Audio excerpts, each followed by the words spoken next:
Përshëndetje të dashur miq, ja ku po ritakohemi sërish me mua Tirona Lilin për të komentuar pak të ngjarje të Big Brother VIP Kosovës. Po bëhet një dinamik shumë e madhe. Eliona, do ta quaj, është banorja më stratege që ka ky Big Brother. Do të thoni pse? Qëndron jashtëzakonisht në lojë. Të gjitha rrethanat i bën që banorët t'i ketë në strofullën e vet. Tani, afërsia e Lionës me Klodianin e vuri në dukje përsëri Benitën.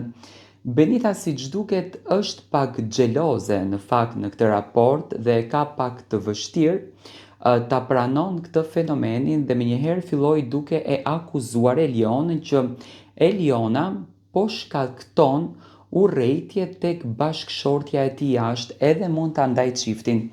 Në fakt unë nuk e shoh Klodianin se dëshiron të lidhet me Elionën, okej, shoh një lloj pëlqyeshmërie.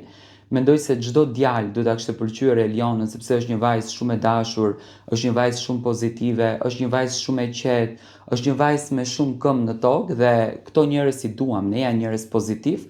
Por do të thënë që të ketë diçka përtej kësaj nuk e shoh, por shoh një lloj xhelozie tek Benita që është afruar Eliona me Klodin.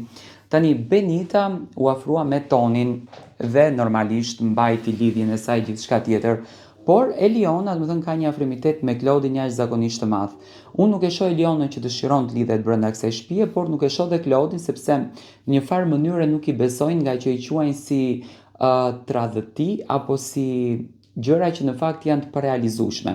Çfarë mendimi keni ju për Benitën që përfshihet në këtë lojë dhe për Elionën, edhe pse Eliona në fakt i kërkoi falje publike bashkëshortes së Klodit?